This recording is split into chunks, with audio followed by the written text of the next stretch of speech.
Just because she's the mother of your child does not mean you got to put up with that bull. And y'all know what I'm talking about. You're going to get it all kinds of ways, right?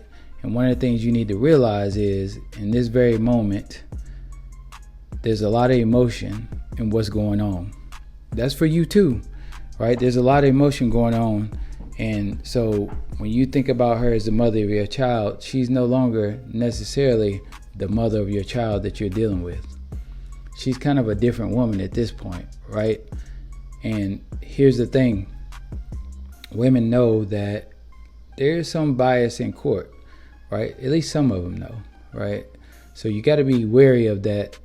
The emotion is probably leading more than her logic, right? And I assure you that at this point, things are changing with her, and she's going to be in survival mode, and she's going to be looking out for herself.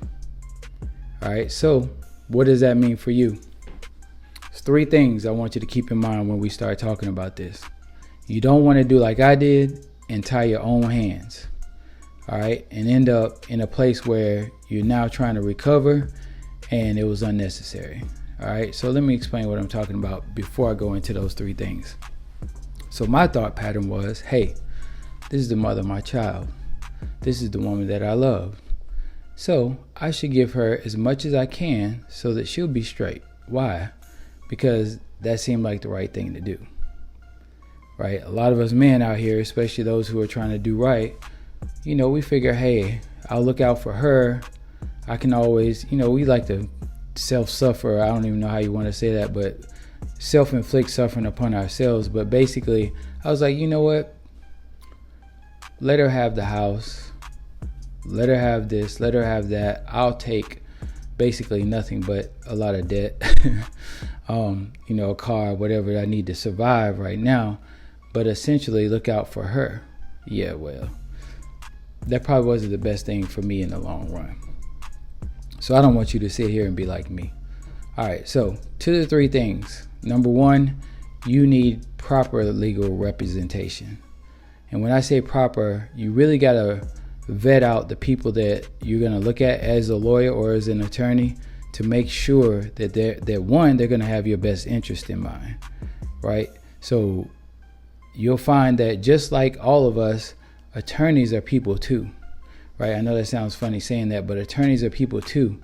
So they're going to have their own set of issues that you may or may not know about. But if you listen carefully, sometimes you can pick up on that. So you want to make sure that they're about you and about making sure that you're getting what's just and fair. This doesn't mean that they're going to attack, because a lot of times, at least, I noticed like with one of my boys, the attorney that his ex-wife had was like on the attack. It was like they just wanted to bury him 6 feet under and then another 6 feet under, right? So you want to make sure that your attorney is the right person for you, who understands you, who's going to really be your advocate to try to do what's just and right for you. Now, just because you get an attorney doesn't mean that you have to go to court, right? And one of the things that I learned just yesterday, right, is if you're in a mediation, it doesn't mean that you have to go along with what's being presented. You actually have the option to walk away, and then maybe you come back for another negotiation, right? But don't just take things just to try to make it easy, try to, just get by, right? You want to have a chance for yourself and have a chance for you to be able to recover just like the other person. It's kind of one of the things I always say to my boys. It's like, hey man, if we were going to climb a mountain and we're trying to get all the way to the top, would you rather start at the bottom of the mountain or halfway up? Now, it makes sense that you want to start halfway up, right? But a lot of times what happens is we start at the bottom, and if you feel like I do, I started under the mountain and had to dig myself just to try to get to the base. All right, so just keep that in mind, man. You need legal representation. Don't be cheap. Do the best you can. If you got the money, just do it. All right.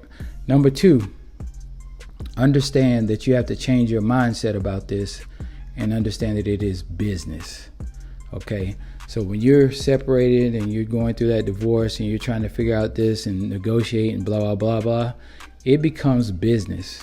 It's no longer about your feelings. And it's hard. I ain't gonna lie, right? Like, you're thinking like, hey, this is the person I love.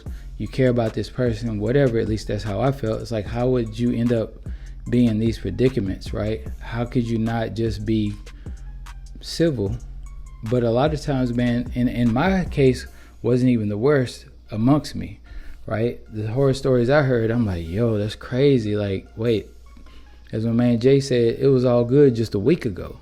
So how we end up here, right? So understand that your mindset now has to be business, right? So any depression, any, feelings that you might be feeling, guilt, right? Like I had a lot of guilt around mine because I was the one who decided to push the issue of divorce, right? So I had a lot of guilt, man. And what that'll do is it'll make you feel bad about doing some of the things that you really should be doing to help yourself, not put more suffering on yourself, right? So just change your mindset to business. Take the personal aspect out of it. Doesn't mean you don't be considerate, but you still got to be about your business.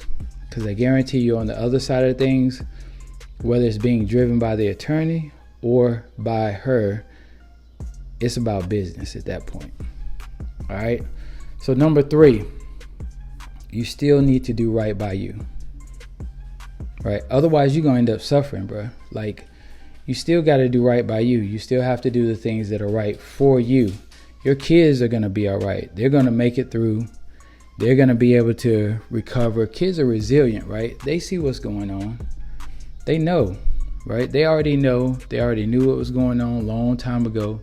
Why you thought that, oh yeah, we gonna keep everything from the kids. Nah, they probably knew, right? So you got to remember to try to do the things that are gonna do right by you, right? So that you're not killing yourself, so that you're not walking away just struggling, right? And going through this whole rebuild and just trying to get by, trying to figure out things. Like it's already hard enough because you're gonna have so many emotions around this thing, and then you're splitting up a family, right? That's a trauma, and really, like, it's traumatic, right? Divorce is traumatic, but nobody ever tells you that, right? You hear all the statistics, right? That's why when you see a lot of people, like, they're traumatized from divorce. Now they don't want to get married.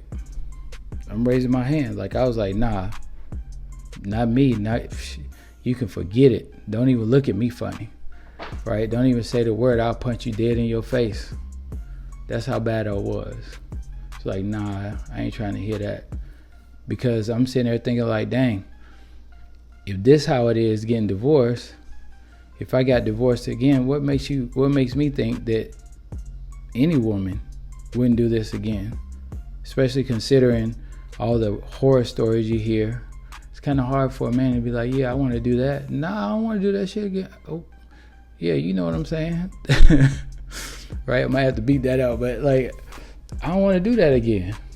Right? Like, no, I ain't trying to hear that. That's just too much.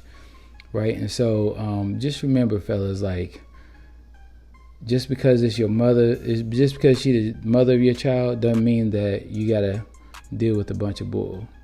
Because you're gonna have to, man up, right? Man up. We're gonna talk about that man up thing, but it won't be this episode. But we're gonna talk about that man up thing. So let me just recap. All right. 1, you need legal representation, not just any, but the right legal representation. Number 2, understand that you have to change your mindset to business. That's all it is, right? You can deal with your emotions after the negotiations, while you're away from the table. But while you're at that table doing negotiations with your lawyer, whatever, it has to be business. Number 3, you still need to do right by you. All right, so look out for yourself. Doesn't have to be in a selfish way, but make sure that it's something that you truly can live with, and that you're not sinning against yourself. All right, and causing your own self to suffer. I'm gonna end it there today. I'm gonna holler at y'all. Hey, yo, tell me how you feel about this. Let me know what you think. Subscribe to the channel. I want to hear more from you. Watch out for the community launch. Let's get it. I'll holler next time.